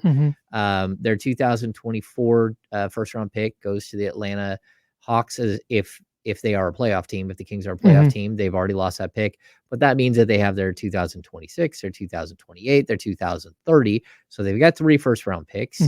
They've got plenty of second round picks. They've got players with X amount of contract dollar that you could probably move. But what is it that you're seeing that, like, how do they get to that next level? How do they get into the conversation? I think it's going to take one more move, and maybe not even one more move. Let me take that back, because I think it takes one more player or a really significant leap from, I'm going to put it on Keegan Murray, because he's the player that I think it's all on Keegan. Sorry, Keegan. It's your, if you can't be incredible, if you're not an all-star, I'm just kind of Kings out on him. Never win.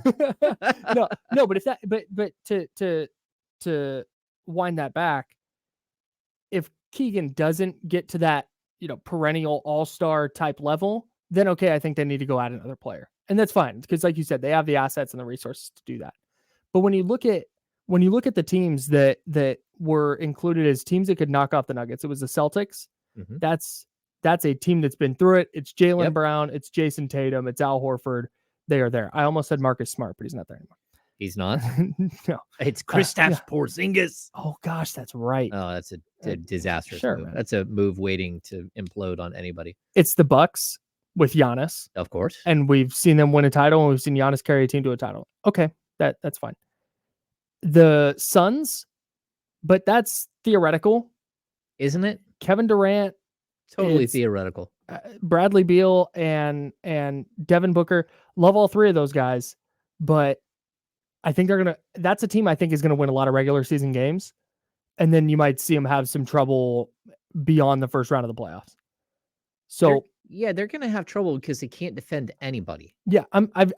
They're a team that I super need to see it before I'm going to go. Yeah, they could go beat the Nuggets for sure. So, but they got picked because of the star power.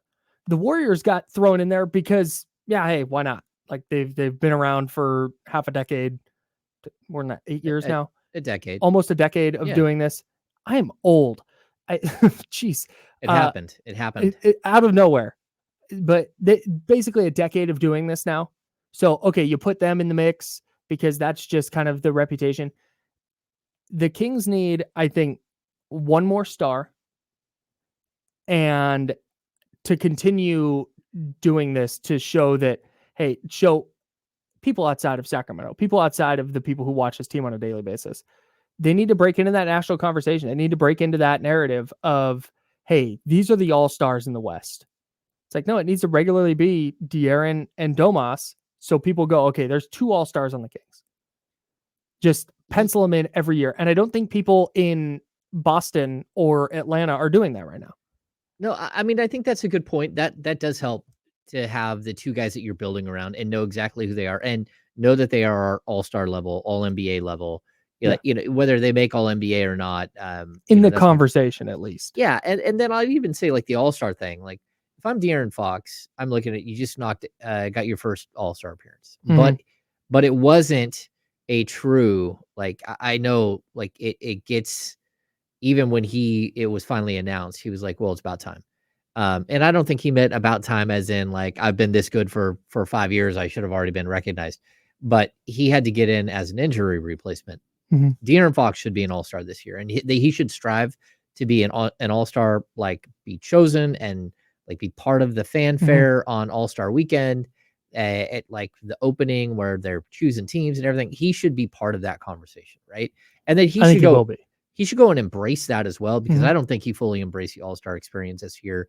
He had a lot going on. His wife had just given birth, and he had way too much going on. Well, and he knew he wasn't going to be a factor. Like he had to go hang out in Salt Lake City for a couple of days, and he knew he wasn't going to play a lot. Yeah, but I kind of felt like he almost like wanted to be a non-factor. There's a difference between not being a factor and being a non-factor. And I think that he chose a route which was a little different than I would have thought he would have. But I think you're on to something. Like the Keegan Murray thing has to be, he's the guy, right, that you're looking at to be the third that could elevate. And this isn't to say that Malik Monk or Kevin Huerter can't get better as players, but I think we all know that there's like a level that you think that they can get to. And, you know, how good can a guy who's primarily a shooter like Kevin Huerter get? And how good can a 6-man be? Keegan is the guy that you're looking at and saying, okay, like you're young. You got a ton of talent. You set the rookie record last year in 3-point makes.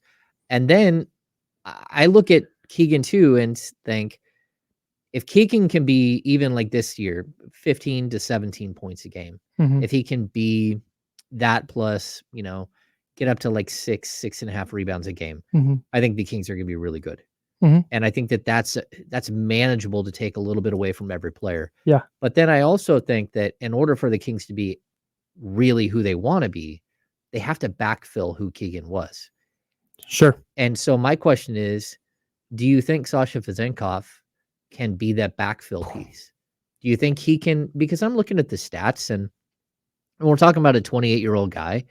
And last year, Keegan Murray, 12.2 points, 4.6 rebounds, shot 45.3% from the field, 41.1% from three. He played in 80 games, started 78. 29.8 minutes a game. Sasha's not going to play 30 minutes a game for the Sacramento Kings. No. He's going to play 18 to 20. But do you think that the rest of those numbers, that he can step on the floor and be that type of impact player where you at least know that you've backfilled who Keegan was, so Keegan now can go become something bigger? Yeah, I think so. Yeah. Yeah. Why not?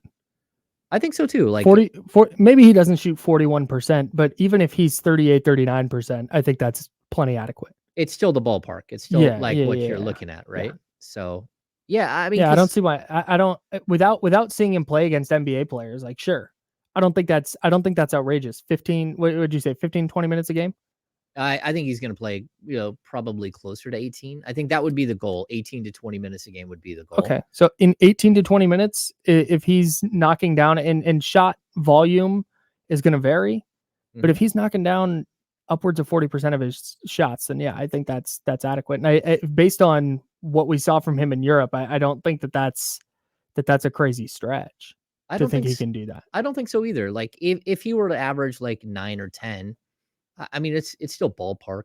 Yeah. It's still, Yeah. especially with the way that the Kings are structured, where they have, like, we talked about this second tier that's Malik Monk, Kevin Herter, Mhm. Keegan Murray, Harrison Barnes, and you can start moving those pieces around. I think a lot of people think that, if you were to rank those four this season, it might go something like Keegan and then Monk and then Herter and then Barnes. Mhm. It can Sasha break into that group of four?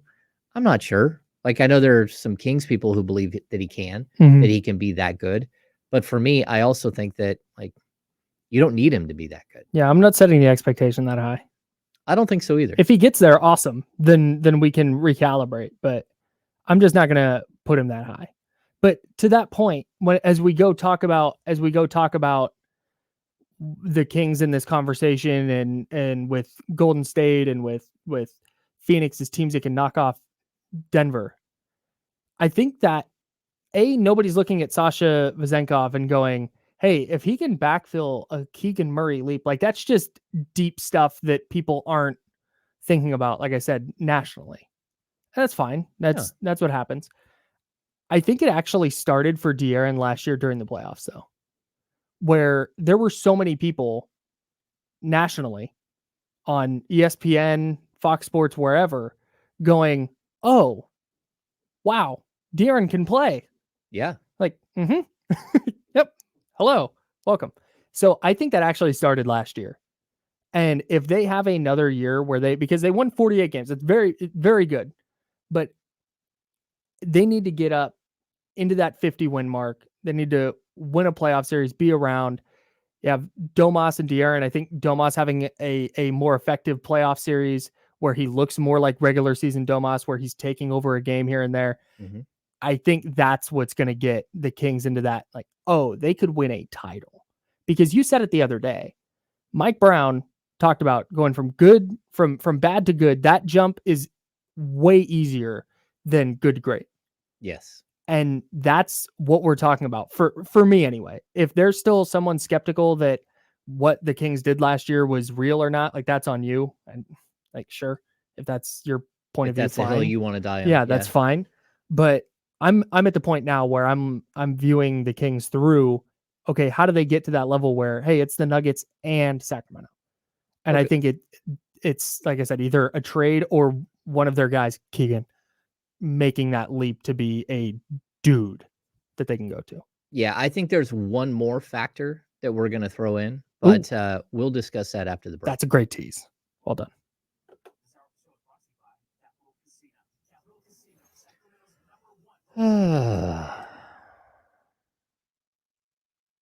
I did move the stuff around on like earlier. I threw that segment in to eat the final block that we had. Does that make sense?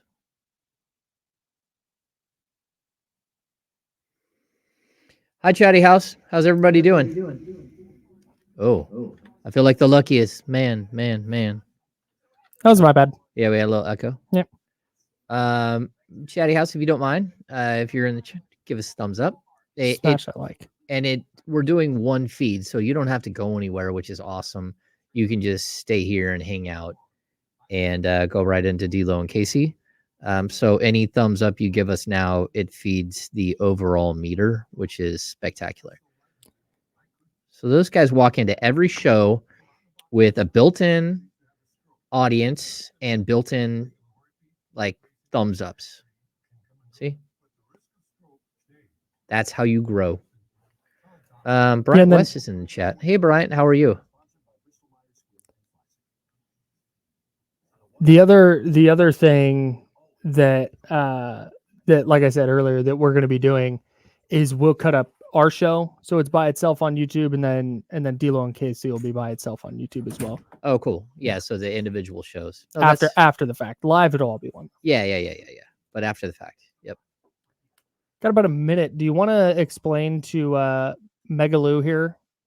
Yeah. What do you mean by backfill? Hi, Meg. How are you?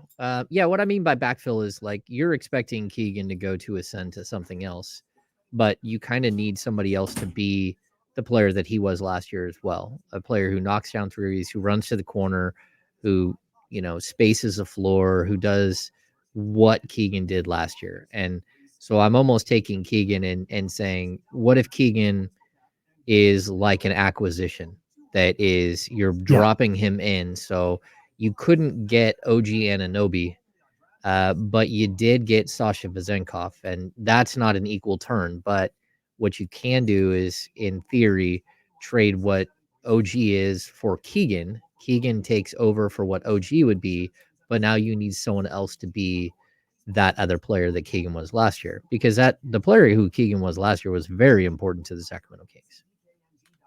All right, here we go.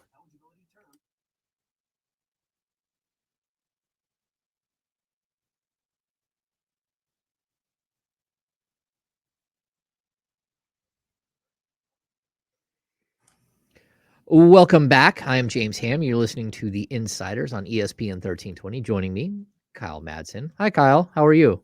I'm terrific, James. We have made the turn. We're heading towards the home stretch. This is like it's the fourth quarter. 2 hours goes by so fast, man. It does. Are you going to be like fourth quarter Fox here? Are you going to take over and just like? I'm just going to be. Just kill this thing. I'm just going to be dominant the whole way down the stretch. I'm nice. You forgot the No. I didn't forget. I know exactly where it is.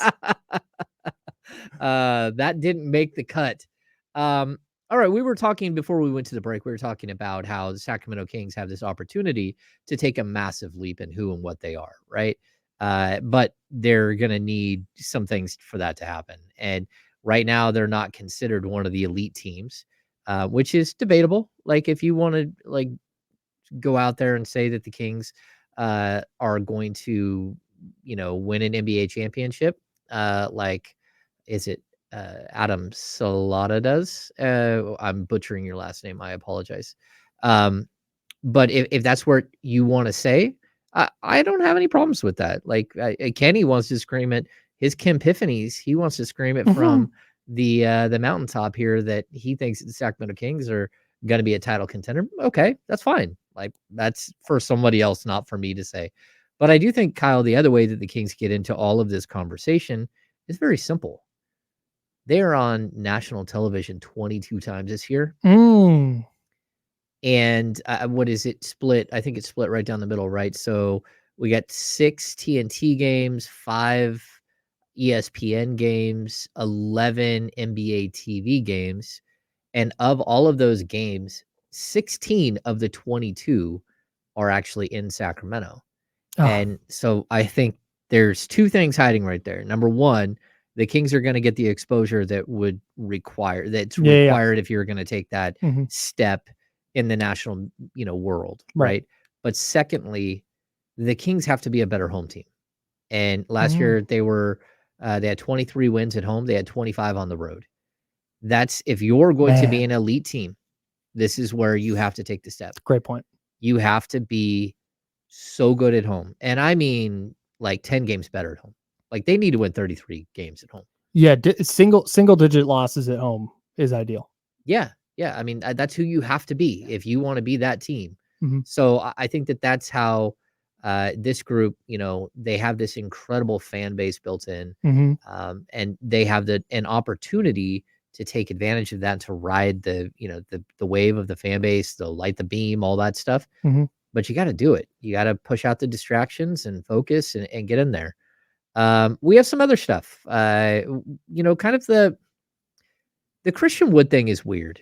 Like, Christian Wood is a very good basketball player, and he has waited and waited and waited all off season to finally get a job. Same. After averaging like 16 and 7 last year, all of a sudden he couldn't find a job at all. He's 28 years old. Yeah. And so yesterday he signs with the Los Angeles Lakers. He gets a minimum deal, which is like, I think it's 2.7 and 2.6 and 2.7, something like that. Like a 2-year, $5.5 million deal, basically minimum scale contract. And I think it's interesting because there's something about Christian Wood that doesn't work in the NBA. And I'm not sure what it is. And I don't know who can fix it. But this is like multiple teams, like New Orleans, Detroit, He's been on 5 or 6 Houston, teams. Dallas. Yes. So like 4 teams that I can pop up like right off the top of my head. This is his 5th team. But now you're with LeBron, you're with AD. Do you think this is a needle mover, or do you just think like look, the Lakers have already had a really good offseason. They're going to be the team that probably contends with the Kings for Mhm. the Pacific, although, we can't count out all the other great teams in the West that could be fighting with the Kings for a Pacific Division title. But is this just a ho-hum move, or is it like, oh, that's nice? It's ho hum in the grand scheme of things Okay. for me. And real quick, just to Houston, Dallas, Detroit, Philly, Charlotte, Milwaukee, New Orleans. 7 teams. He's now on his 8th team, and he's been in the league since 2015. Oh, and I missed, so I missed Charlotte and Philly. So, and he's never been on the same team more than 2 seasons. He was with the Rockets for 2 years. Other than that, 1 year each. So there's something, like you said, he's good stats. Like he can be a 20 points a night guy, and for his career, he's 6 boards for his career. So like if you're getting from him as your third center, obviously he's not going to go 20 and 6 off the bench, but that level of player, you think, okay, that's really nice, but it just hasn't worked out. It's weird. So I want to look at this in a couple of different ways. Number one, I like Kings fans are freaking out. Like, the Kings signed Alex Len, Mias Queta, Nerlens Noel, and then JaVale McGee. Like, why would you sign all of those guys when this guy is getting league minimum money? And I'll be honest, like when during the during free agency, there was a window where the Kings actually had like $6 million that they could have gone and got Christian Wood.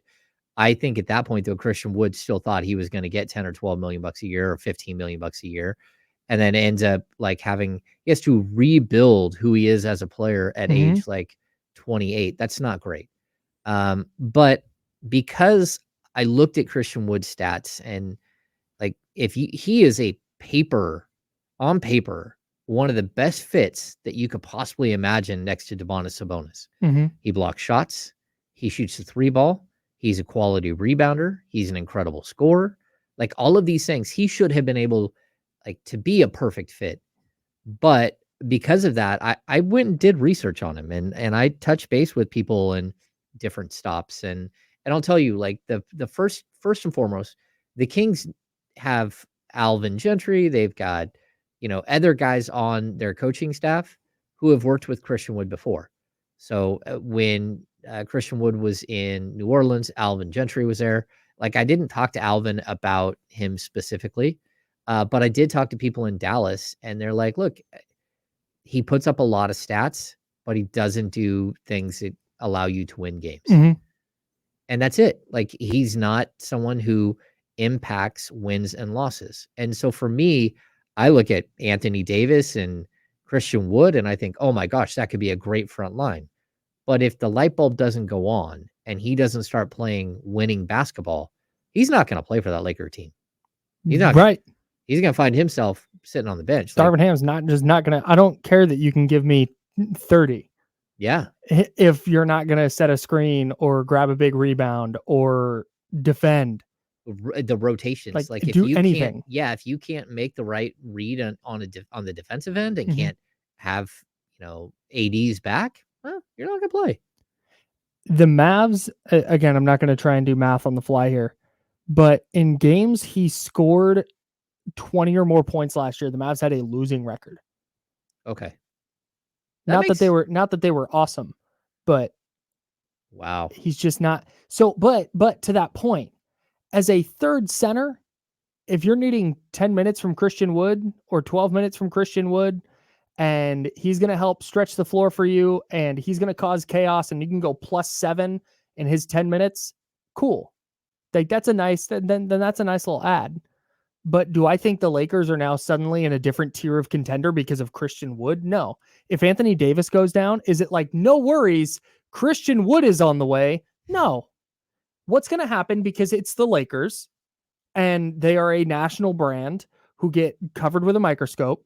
Christian Wood's going to have a couple of games this year where Anthony Davis is either resting or hurt, and he's going to score 30, or he's going to have a 28 and 12 game, and everybody's going to go, "Oh my God, Christian Wood, the Lakers figured it out." And that's just what he does. Like, he's just going to have, if he starts every game for the Lakers, he's not going to, but if he does, he's going to have 10 or 12 games where you're like, dang, what an ad. And then there's going to be 15 or 20 games where you go, did Christian Wood play tonight? And that's like you just said, that's not winning basketball. No, it's not winning basketball. Actually, the player he was compared to was Marvin Bagley. And it's not, again, Surprised people the think Pistons didn't pick him up. I dig. I'm not trying to dig on Marvin, but like, there are reasons why he has never been on a winning team, why he doesn't impact winning. Mm-hmm. And a lot of that's because just his growth as a player was stunted because of his inability to stay healthy. Mm-hmm. And I don't blame him. It is what it is. Sometimes those things happen. And while he can put up numbers, he can put up numbers on teams that don't win games. Right. And until he can prove that that's not the case, then it's kind of difficult. So while I like the Christian Wood signing for a team like the Lakers, I also think, It's also probably hard when you're as skilled. I've never been as skilled at anything as those guys are at basketball, Marvin Bagley and Christian Wood.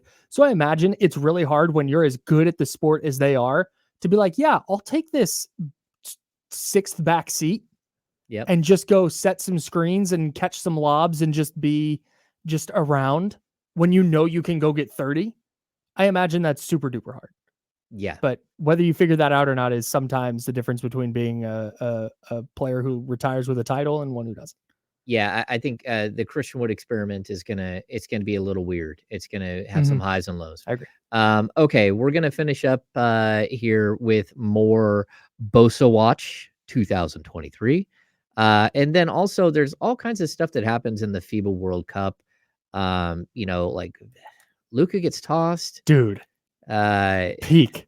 Luka gets Bogey is incredible, and a dude on the Serbian national team loses a kidney. What is happening? Like, weird stuff is happening. Okay, we're gonna finish up with that stuff here on ESPN 1320. We'll see you after the break.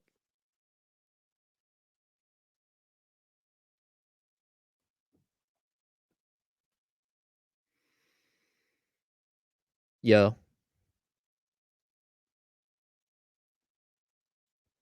So I'm gonna, are you in the, I'm gonna do that, and I'm gonna do this. I think this is good enough for where we're going.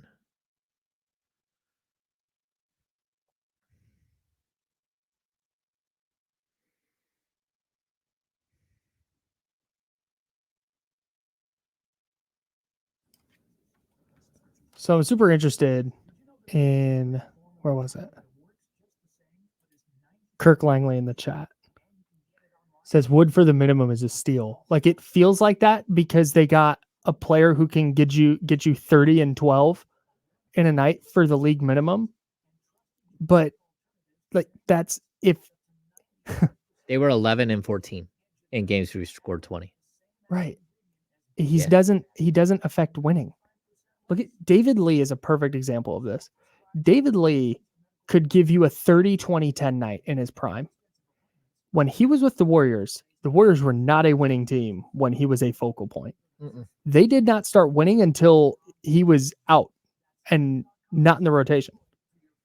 Like that, it's super skilled player. So yeah, you think for the minimum, getting a player that skilled, that's a steal, but I don't think it moves the needle in the West really. And that's why he was available for the minimum. Yeah, I actually liked the idea of him going to Miami because they have a way of putting somebody's head on straight in Miami. Yeah. Because, 1 minute, by the way. All right. Yeah. I mean, that's one of those things where you're like, something's loose here in the head. We need to like screw it on straight.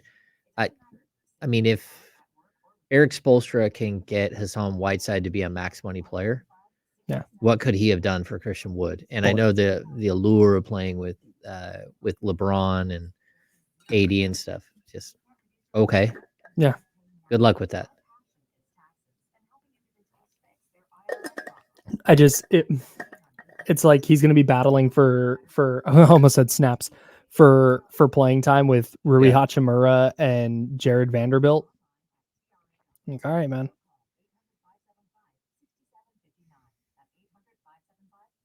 All right, 10 seconds here.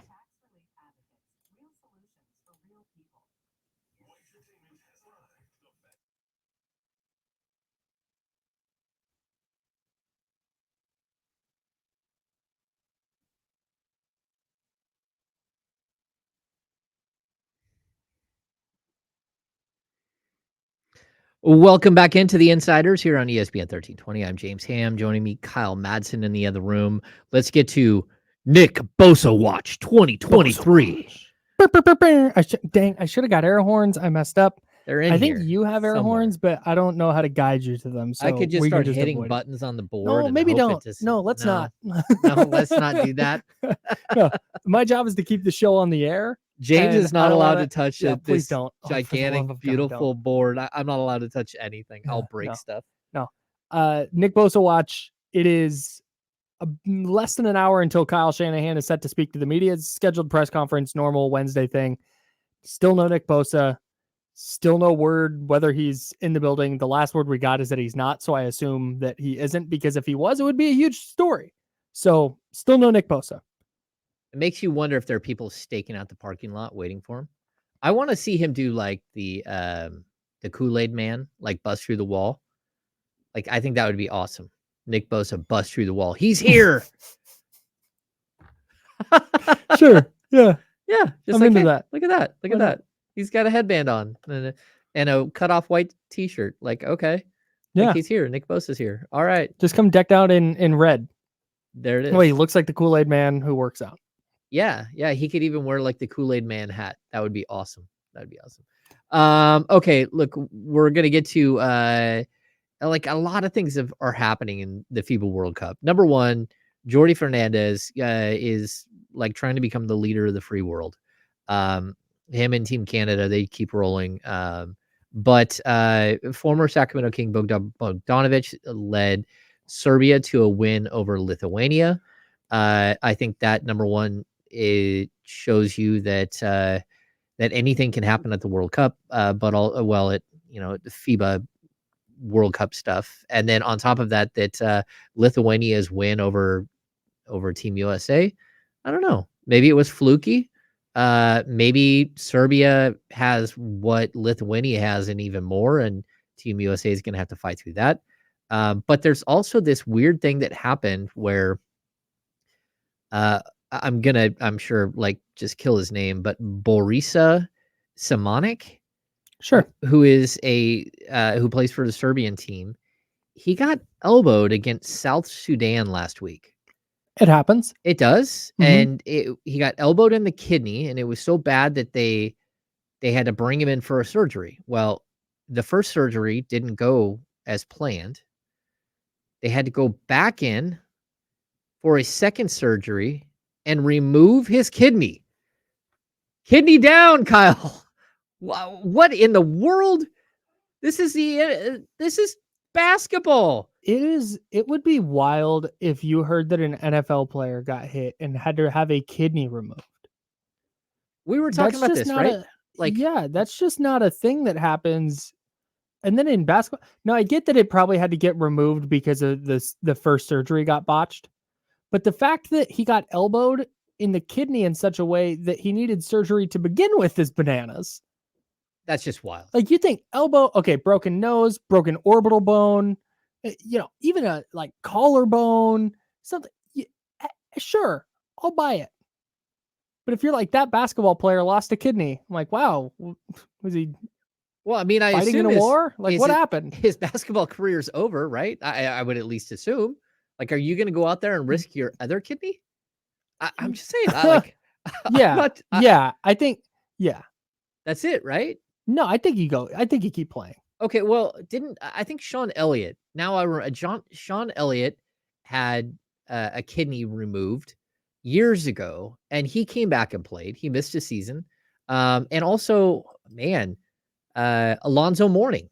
I think Alonzo Mourning may have lost a kidney. But I think these were related to like anti-inflammatories. Like they had done kidney damage, trying to stay healthy and ended up doing kidney damage. But we were talking about, like, I remember like 49ers tight end Gray Clark, rest his soul. R.I.P. He broke ribs. They went in to like hit him with an injection so he could get through the game, and they accidentally like hit the lung and put a hole in his lung. Wild. But that's not that happened last year or the year before with a quarterback. Well, excuse me. Tony Romo punctured his lung against the 49ers, I think in 2011, and finished the game.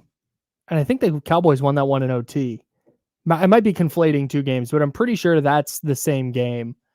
And then Chris Sims, Cade McNown.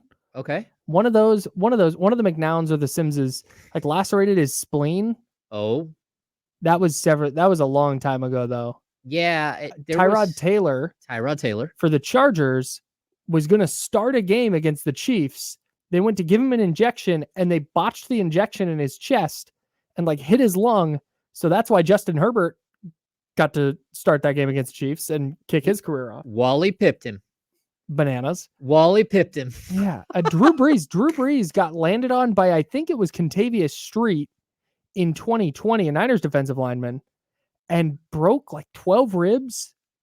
Oh, well, and you remember Drew Brees also, his career with the Chargers ended because he tried to run in a ball from the one and got hit in the shoulder and missed time and like lost his job that way. Yeah, sure. Yeah. I don't super remember that. That was you probably weren't born. I was definitely born. I don't remember the specifics of Drew Brees' exit from. Yeah, no, Brees after the Niners Saints game in 2020, diagnosed with 11 fractured ribs and a punctured lung. Oh, still, dang, he still has his kidney. Dang, kidney in both lungs. I'm just saying that's crazy. Also, outside of the wildness that is this poor Samoanic kid losing his kidney, we also have Team Canada versus Slovenia, which is like maybe a battle of two of the most unlikable NBA players of all time, Dylan Brooks and Luka Doncic.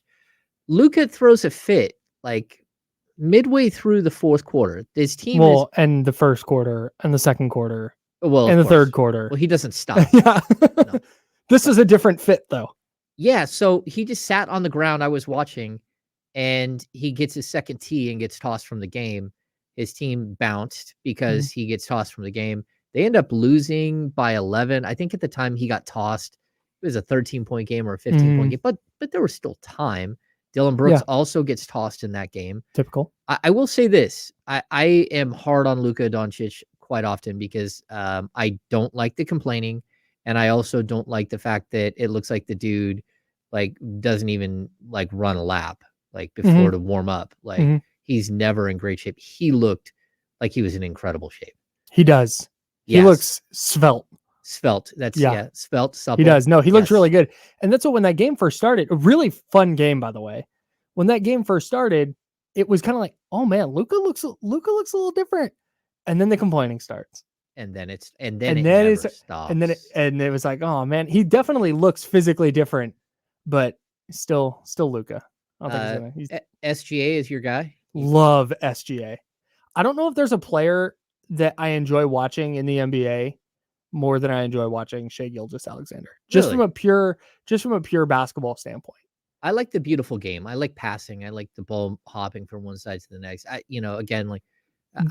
would have been perfectly fine watching Tyrese Halliburton play basketball for another 15 years. No doubt. Yeah. And there's a ton of players like this, but with Shai, the way he A, sneaky explosive, but B, he's so deliberate in how he gets to his spots. Oh yeah. And he's just going to kind of take his time. He's going to get there. There's a little bit of this to D'Angelo Russell's game as well. ISO Joe. But I mean, he is a lot like Joe Johnson as a player. Yeah, a little bit. I think I definitely think that Shea is, I don't want to say better necessarily because Joe Johnson had an awesome career. He did. But I love watching Shea Gilgeous-Alexander hoop. All right. It is one of my favorite players to watch. Yeah, he is He very had a huge game today. very good. He's a player who's, coming along like very quickly here. He's in that tier with De'Aaron Fox, that, of these young guards that are climbing. And I think OKC is going to be really fun to watch. Me too. All right. It looks like we've made it through day 2 of the Insiders. It doesn't look like it. We did. It's happening. We've done it because if we wanted to, we could just break right now. It'd be a little early and it would hose Kenny and Damian. But yeah, we could, we should just like steal their show. Just one of these days, we just won't get up and we won't like, hey, we're doing another segment. That's right. You guys take some time. Kyle will lock Jesse out of the control room. I'll just like, hey, I'm not leaving. And they're not going to push me out of my seat. Anyway, that's going to do it for this edition of Nick Bosa Watch Bosa Watch and the Insiders on ESPN 1320.